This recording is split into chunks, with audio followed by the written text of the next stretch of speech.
two-child limit and the expansion of free school meals will also lift around 550,000 children out of poverty. Thank you, Mr. Speaker. Child poverty rates remain far too high in my constituency of Stoke-on-Trent North and Kidsgrove. Can the Chancellor please outline what assessment she has made about how the fair decisions taken in the budget will address poverty amongst low-income working families in my constituency and across the country? Chancellor. Thank you, Mr. Speaker. And the honourable gentleman might know that around 4,000 children in his own constituency of Stoke-on-Trent North will benefit from the removal of the two-child benefit. That means 4,000 more children being able to go to bed in a house that is not cold and damp, and waking up in the morning and being able to have a breakfast, and the parents being able to afford things that currently they can't. This government is also providing funding for free school meals in England, delivering free breakfast clubs in every state-funded primary school in England, and also extending the Warm Homes discount to 3 million more children. I'm proud to be the Chancellor that has led to the largest expected reduction in child poverty over a parliament since records began. Mr. Speaker, the biggest issue for those on low incomes is losing their jobs. Does the Chancellor believe there is any link between her increase in employers' national insurance contribution, her job tax, and employment levels slumping to a 14-year low? Chancellor. Thank you, Mr. Speaker. Well, the number of jobs has increased by 329,000 this year. That is the record of this government getting people back into work, and also through the Youth Guarantee, dealing with the fact that when we took office last year, 1 in 8 young people were not education, employment or training. That is your record. This government are addressing it. Thomas. Speaker, I commend the steps that my right honourable friend took to support those on low incomes in the budget and through the financial inclusion strategy that was recently published as well. But can I encourage her to go further on the issue of savings, given that a quarter of people in the UK have little by way of savings, and indeed 1 in 7 have no savings at all? So will she encourage employers to work with local credit unions to help those who want to save automatically to save even a small amounts from their pay packets to do so? Chancellor. Thank you, Mr. Speaker. Through the financial inclusion strategy led by my honourable friend, the Economic Secretary to the Treasury, we are extending help to save within the universal credit system, and also working with banks and building societies. And I know that as a Labour and Cooperative MP, my honourable friend works closely with the co-op movement and building societies to ensure that more people from low-income backgrounds can save for the future. Thank you, Mr. Speaker. Low-income families have been hit by being dragged into tax bans, which they weren't in before, facing energy costs, and now the Chief Executive of Aldi has said that unless the Chancellor reviews her raid on farm inheritance tax, that there's going to be rising food prices hitting low-income families as well. If she doesn't listen to the farmers, will she at least show some concern for consumers and look again at this tax? Thank you, Mr. Speaker. Well, if you look at what's happened since the budget, the co-op has cut or frozen the prices on 2,700 essential products at a cost of £1 billion, recognising the impact that the cost of living still poses to families, but also reflecting the budget package which supports our high streets, including our supermarkets. Stephen Geddes. Please, Mr. Speaker. Who's doing two, folks? Chancellor. Thank you, Mr. Speaker. The OBR have estimated that productivity will be 4% lower than it would have been had the UK not withdrawn from the EU. But alongside trade deals struck with the US, India, the government is also resetting our relationship with the EU to get better deals, for example, on food and farming, and also on electricity trading. But the honourable members of party talks about how leaving the European Union has been costly and disruptive, but somehow thinks that Scotland leaving the UK and its internal market would be magically effortless and cost-free. I must say that the SNP are no better than those who promised the public an extra £350 million a week for the NHS. It's all talk, but no delivery. Thank you, Mr. Speaker. Now, I'm going to try and strike a more a note that's maybe a little bit better in terms of when we worked together with the Prime Minister, the Chancellor and others to ensure that we overcame Tory secrecy with their analysis of what it would be like to be outside the single market and the customs union. We worked together on that. So if we could overcome Tory secrecy on analysis about what it's like to leave the EU, with it now costing an estimated £250 million a day, when will the Labour Party release their analysis? The Office of Budget Responsibility produced their independent analysis. They have confirmed that they believe that that 4% number is the correct number and the one that they continue to maintain in their forecasts. Bottle correct. Thank you, Mr. Speaker. Can I ask the Chancellor if the Treasury made any assessment of the SNP's plans to separate Scotland from its main market, the rest of the UK, which is 60% of its trade? And while I'm at it, can I thank the Chancellor for £820 million extra? Hold on. Sorry.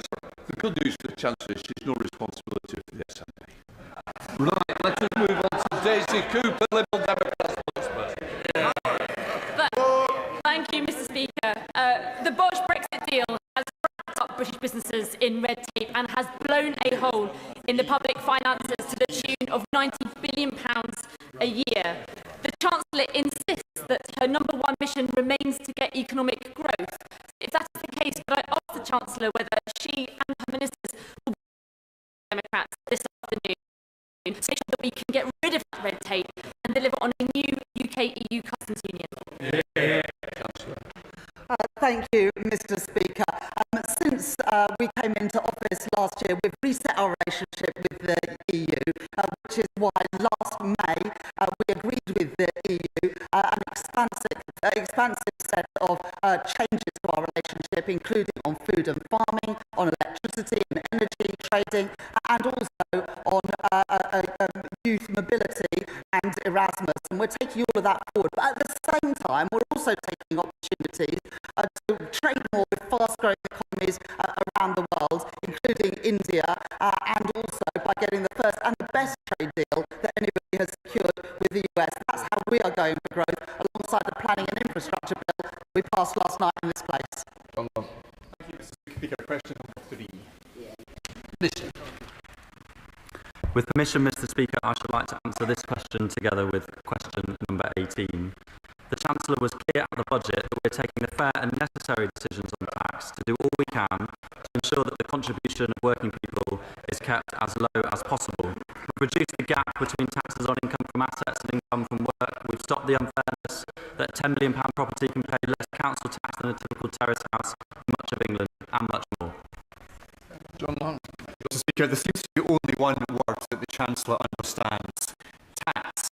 Her decision to continue the freeze on income tax thresholds is a hammer blow to working people. In fact, even one of the Chancellor's favourite unions, Unison, has said that freezing personal income tax thresholds disproportionately impacts lower and middle income workers.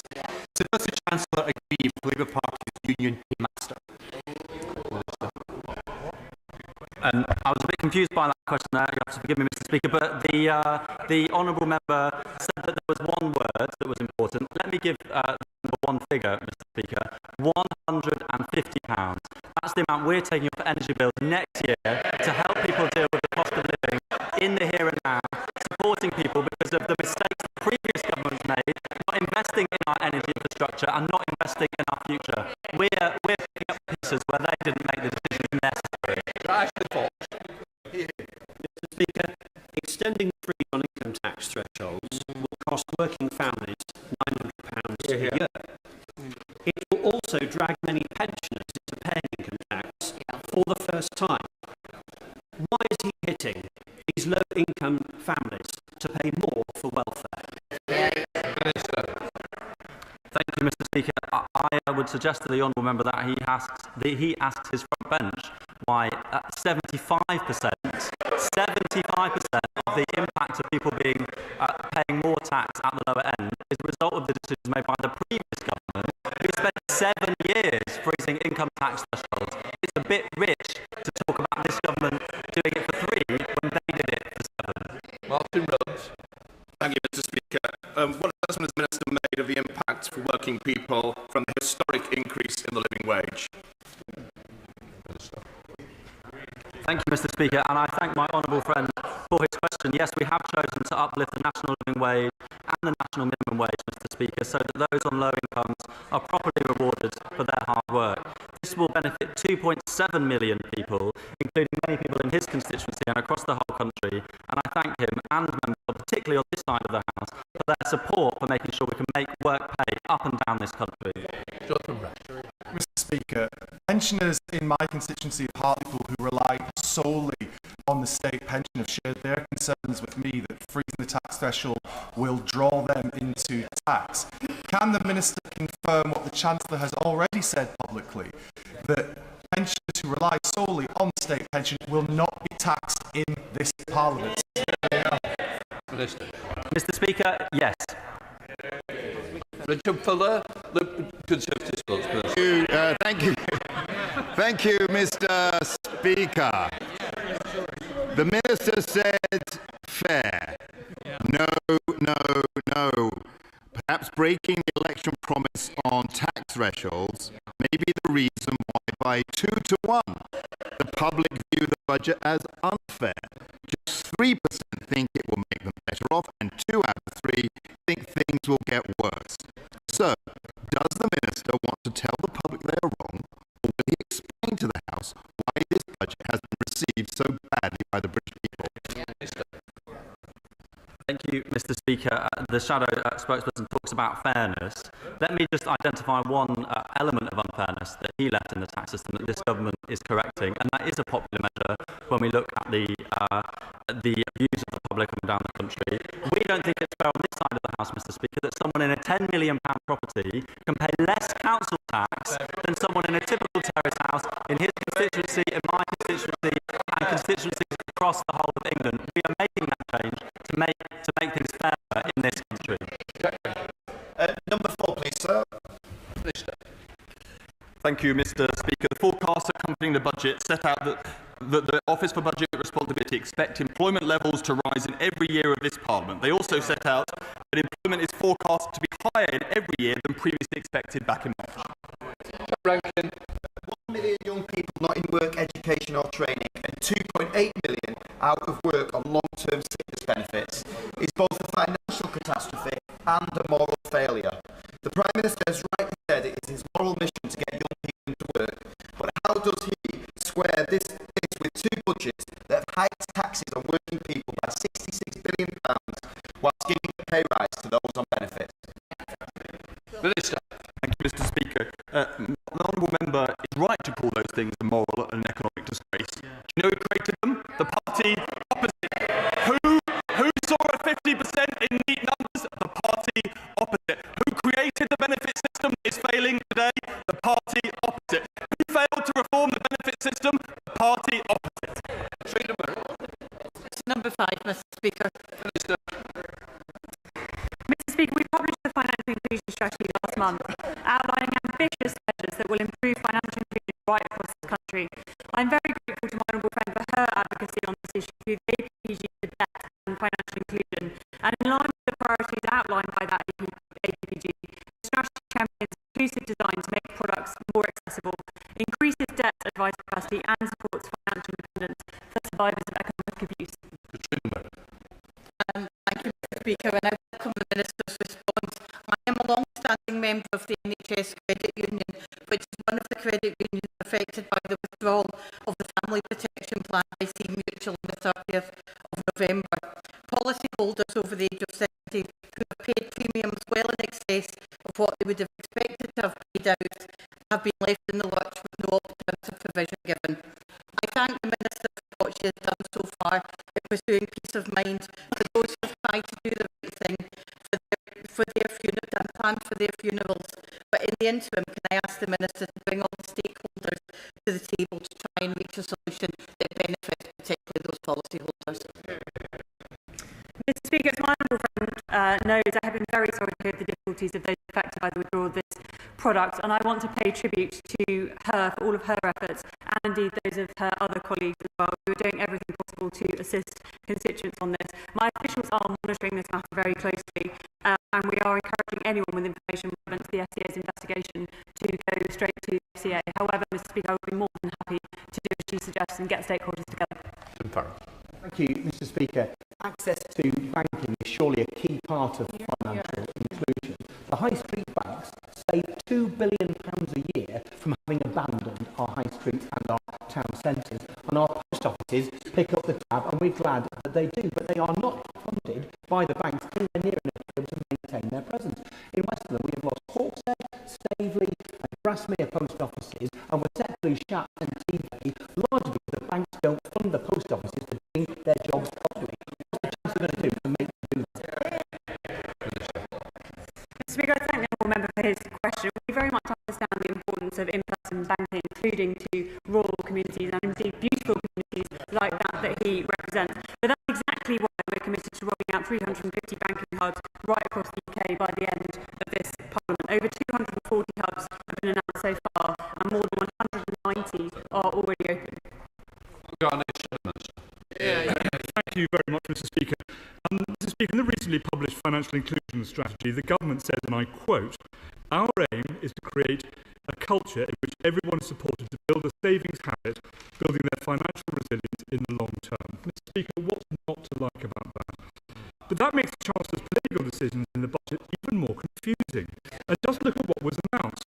Reducing the cash ISA limit to £12,000, scrapping a lifetime ISA, capping salary sacrifice schemes at £2,000, increasing tax on dividends by 2 percentage points, increasing savings income tax by 2 percentage points, freezing the repayment thresholds for student loans, freezing income tax thresholds for working people, freezing personal allowances thresholds for pensions. No, please. Sit down. No, don't challenge me. It's not a good idea. I'm just going to say, we did do quite a few days on the budget. I think we can all quite remember every point you're making. Is there anything you'd like to add? You've carried on the list, forget it. Minister. Mr Speaker, the shadow spokesperson makes reference to a number of changes in the budget which were pragmatic, responsible and fair, and I contrast that with their approach, which would return us austerity, which would be both irresponsible and unfair. Sir Julian. 6, Mr Speaker. Minister. Thank you, Mr Speaker. With permission, I would like to answer this question together with question number 20. Small and medium-sized businesses are vital to our economy and our communities. The Government's Small Business Strategy, published in July this year, sets out our approach to supporting them. As temporary pandemic business rates relief ends and the new revaluation comes into effect, we are supporting the High Street with £4 billion worth of support through transitional relief and our supporting small business schemes, as well as our long-term reforms to permanently lower the multiplier for eligible retail, hospitality and leisure properties, and support them with a significant package that will cap most of the increases for those who have seen large increases since the pandemic this year. Mr Speaker, last week Skipton was voted the happiest town to live in Britain. And one of the reasons for this, Mr Speaker,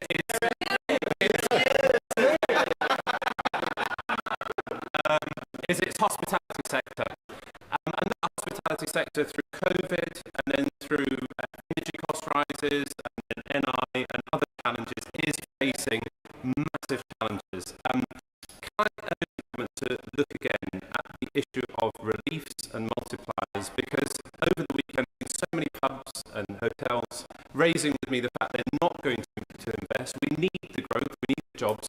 Can they just look at how they make things easier for the pub and hospitality industry? Thank you, Mr Speaker. I think if I had such a charming member of Parliament, I would also be as happy as his constituents in Skipton. I thank him for his question. That we considered the support really carefully in advance of the budget decisions that were announced last month. There is a challenge that the revaluation that was instigated by the previous government, that is carried out independently by the valuation office agency does mean that some businesses have seen their values increase significantly since the pandemic. That's why this government is putting in £4 billion of support over the coming years, with around half of that coming next year to support businesses. Many will see the increases capped, Mr. Speaker, at either £800 or 15%. We do think that that support is going to provide significant help to those businesses, as well as the underlying reform that we're making to the system, Mr. Speaker, to rebalance the system in favour of the high street. Where the numbers simply do not stack up. Mr. B's independent bookshop in Bath will see their business rates will rise by over 70% after factoring in changes to rentable value. These changes where packages are moved away from short-term fixes and vital discards have been scrapped and replaced with less generous support and an unclear transitional relief system. How can you justify such a stark increase in business rates? And really challenge our cherished bookshops, we have got 3 of them in Bath, that we so like to have in Bath and want to support. Thank you, Mr. Speaker. I think it's really important for all of us to make sure that we're communicating to the small businesses in our constituency, as I was doing this weekend, that there is a difference between the increase in the rateable value, and it may be that the business that she's referring to, and I like all good small independent bookshops myself, has seen a large increase in its value since the pandemic. But precisely because that has happened in some cases, we are implementing a very significant support package this year that will mean that no business that has a rateable value of less than £100,000 will see an increase in its bills of more than either 15% or £800. There's a bit of a technical detail there, which I'll be happy to go into with them. But the important thing is there are significant protections in place this year on bills, even if rateable values have increased significantly since the pandemic. Speaker, in Norwich there's a saying, there's a church every Sunday and a pub for every day of the week. After 14 years of austerity, that's reduced down a lot lower. I think after this budget, I have many pub landlords, small and medium-sized businesses who tell me that we're not going far enough. Actually, many of them will go under. They need more support, they need it soon, and if these changes go through, I fear that Norwich will not have that saying at all. We'll have hardly any pubs at all. And the point I will make is this: if we not put more of the burden on the pub companies, the big corporations who should be paying their fair share, rather than the small and medium-sized businesses and small pub landlords who can't pay what's coming out of God. Come on, Minister. Thank you, Mr. Speaker. One of the things that we have announced at the budget is a rebalancing in the system away from those properties that have large rateable values towards the small businesses on our high street. That's worth almost £1 billion, that shift from the large to the smaller properties, supporting them within the business rate system as part of our work to reform business rates to support our high street. Gabriel. Thank you very much, Mr. Speaker. I also welcome the government's support for our high streets and also the consultation that the Treasury launched on the 25th of November around the business rate system. But it's not just high streets that are suffering until now. Under the current system, major transport infrastructure owners face crippling bills. Eurotunnel face a tripling of their business rate valuation from 2017 to now. So they have cancelled investment in their international international freight hubs. And under the current system, Heathrow Airport's business rates bill currently will increase by millions of pounds. So will the Treasury's consultation on the 25th of November give transparency and predictability? Order. I think it's the hospitality sector that might be using the rail industry, so I'm afraid we can get something in. Thank you. Yes, Mr. Speaker, I'm sure that many of us do jump on the train to then go and support our hospitality businesses. The consultation that my honourable friend mentions is actually a very important piece of work that we've published on the day of the budget. Chapter 4 of our call for evidence on how we can reform business rates to support investment will be really important, because we do recognise airports, large infrastructure, they are valued in a different way, Mr. Speaker, than the rest of the business properties, and we do want to look at the changes that we can make to support those businesses who have seen very significant increases in their rateable values. They, of as well under the scheme that we have now. James Welsh. Thank you very much, Mr. Speaker. The Chancellor promised a new golden era of hospitality, but the reality of her business rates raise, the British Beer and Pub Association has said, is sleepless nights, pay cuts and staff layoffs for publicans who will be paying an extra £13,000 on average. Why did the Chancellor last week tell businesses to down when they're going up? We'll think again and change the multipliers. Minister. Thank you, Mr. Speaker. The multipliers are a product of the change in the valuation, and they did come down, and then we brought them down even further for RHL businesses. I would say to the honourable member that without intervention this year, the bills paid by pubs would have increased by 45% as a result of the increase in value since the pandemic. Because of the significant intervention that this government is making this year, they are going up by 4%. That is the impact of the changes that this government has made. Daisy Cooper, Liberal Democrat spokesman. Thank you, Mr. Speaker. High street hospitality businesses are on a knife edge, and this is a disaster in the making. The government says that it has rebalanced business rates, but that is not the case. UK Hospitality says that the average increase for hospitality will be 76% over the next 3 years, compared to warehouses, offices and large supermarkets, which will only go up by 16%, 7% and 4%. The reality is, Mr. Speaker, that the government repeatedly said it was going to introduce permanently lower business rates, and businesses heard that and made decisions based on what they heard. Now their bills are going up. So can I please implore the Minister, in the spirit of constructive opposition, please look again, please use powers to reduce the multiplier to minus 20p, and also look at emergency VAT cut too. Thank you, Mr. Speaker. Look, we have set out our plans to reduce the multipliers for retail, hospitality and leisure properties. That is a rebalancing in the system. It does mean that they face the lowest tax rate, particularly the smallest RHL properties, in the system than since 1991. At the same time, there is she shakes her head, but the tax rate is the lowest it has been since 1991. At the same time, Mr. Speaker, because of the unwinding of the reduction in values going into the pandemic, that are now, because we're seeing a recovery, because businesses are bouncing back and their properties are worth more, there has been an increase in the values, and we're spending £2 billion this year capping those increases at either 5 or 15% for many of the businesses up and down the country. Question number 7, Mr. Speaker. Chancellor. Thank you, Mr. Speaker.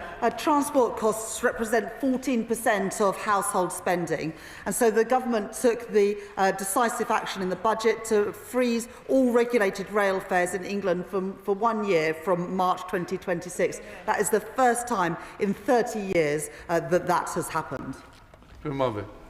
Thank you, Mr. Speaker, and I'd like to thank the Chancellor and the Transport Secretary for freezing rail fares next month, which will help ease commuting costs, especially for constituents in mine using Stevenage and Nebworth stations. However, affordability alone is only part of the railway jigsaw. Regeneration schemes like Stevenage Station Gateway, supported by the Government's Towns Fund, are part of a wider £1 billion regeneration programme for our town, and that's a real opportunity to modernise transport hubs and improve connectivity, help commuters get to work more easily.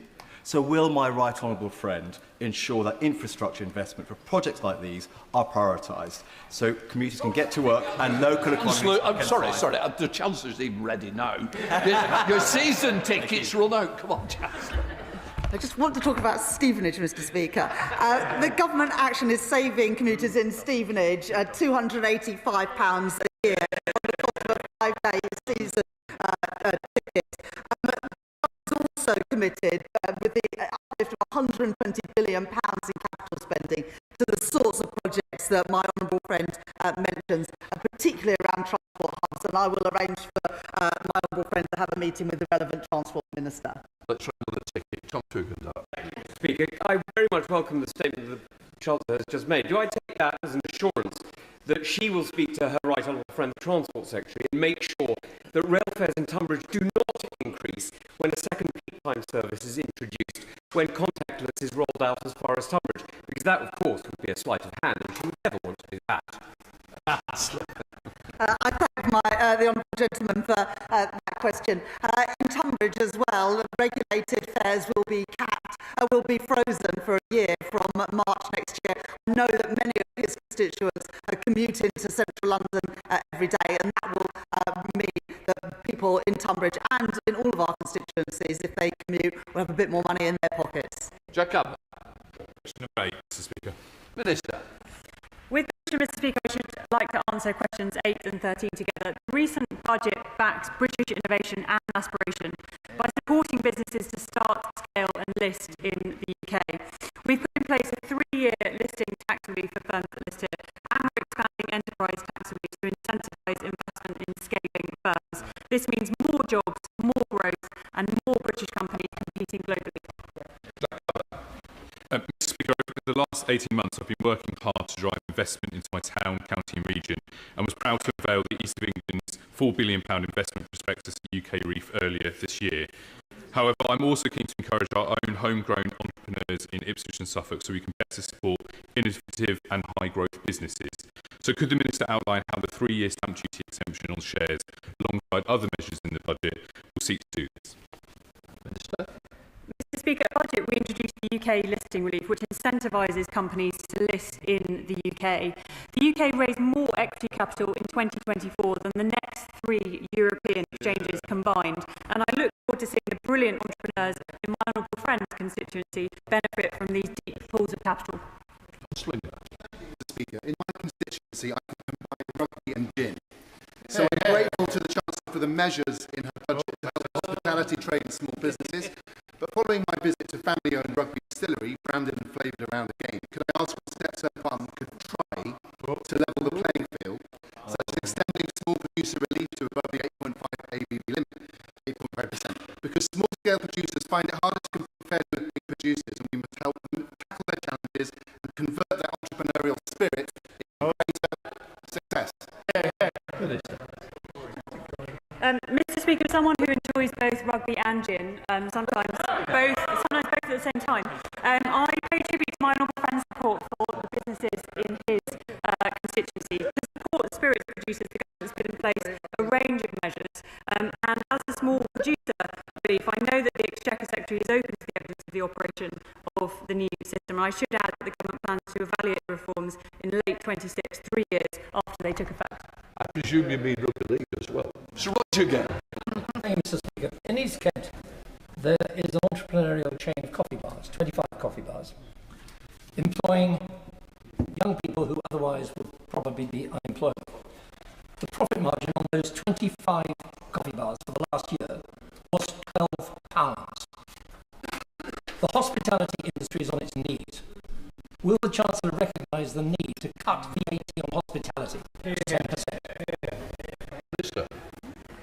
Mr. Speaker, we are putting in place a support package, as has been already covered by my colleagues, £4 billion worth of support package, and we are continuing to engage with the hospitality sector. I should also add, Mr. Speaker, that we're easing licensing to help venues offer payment drinks and one-off events as well. Thank you, Mr. Speaker. I welcome the changes to the listings review, but will the Minister look at what's happening with R&D tax credits and the efficiency of the delivery of those tax credits? Because before businesses can get to listing, they are struggling when that doesn't work well enough. Minister. Mr. Speaker, I'm grateful to the honourable member for his question, as I always am. I think we are doing an awful lot, Mr. Speaker, including many measures announced at budget to support R&D in this country, including an additional £7 billion into specific areas within the industrial strategy. Speaker, question number 9. Minister. Mr. Speaker, as my honourable friend will know, last year the government signed a £100 million Falkirk and Grangemouth growth deal with the Scottish Government. At the budget this year, we further recognise Grangemouth's centuries of history as a key UK industrial site by announcing additional investment of up to £14.5 million to support industrial projects that can create jobs. Alongside this, the National Wealth Fund is ready to invest £200 million alongside the private sector to help unlock Grangemouth's full potential and secure our clean energy future. Good stayback. Additional 40 million plus into industry allowed quicker engagement and the 25 million finalised the Freeport in the budget 2 weeks ago is welcome. Forth Valley College is vital to giving local working class kids the skills they need to grasp the new come to Grangemouth, but it has been failed by the SNP Scottish Government's staggering 20% cut to colleges since 2021, and Arrowa campus now faces closure. Will the Minister consider stepping in with direct skills support for this vital college? Mr Speaker, education and skills policy, including the funding and operation of colleges, is fully devolved to the Scottish Government, and that means it's for Scottish ministers to decide how to support Forth Valley College with overall settlement. Mr Speaker, as my honourable friend will know, the spending review provided the Scottish Government with their largest settlement in real terms since devolution in 1998, and the budget provided an additional £820 million to Scotland through the Parliament formula. Mr Speaker, we will be campaigning in the months ahead to make sure decisions about how to invest that funding in Scotland's future are taken by Anna Salwa and a Scottish-led government. Thank you, Mr Speaker. The challenges that they experience in the businesses of Forth Valley is the highest industrial energy prices in the G7. It's Labour's farm tax, Labour's family business tax, Labour's £26 billion raid on the cost of employing people, and Labour's fiscal drag on everybody earning, the Potemkin support for Grangemouth, the ambivalence to Mossmoran, and the unfunding of the Acorn project. How long does the Chancellor think Scotland should put up with this chaos from Westminster? Mr Speaker, he's very happy to criticise tax decisions taken by this government, but where does he think the largest spending review settlement since devolution began came from? Where does he think the £820 million announced at the autumn budget came from? He needs to support tax decisions that we take. He wants the investment to go into Scotland. Question number 10. Sorry, Mr Speaker. With permission, Mr Speaker, I would like to answer this question with question number 19. Mr Speaker, the Spending Review 2025 provided record investment in the NHS, including the largest ever capital budget. That investment has enabled a reduction in the waiting list of 230,000 and an extra 500 million NHS appointments. At autumn budget 2025, the Chancellor protected NHS investment, allowing it to retain and reinvest efficiency savings in 28-29, as well as making available upfront funding to abolish NHS England, a move that will unlock £1 billion in savings by the end of the Parliament, which can instead be used to support frontline care. Response. When I was in sixth form, I became one of the, at the end of the last Labour government, I became one of the youngest people in Britain to have a hip replacement. And I will always be grateful to the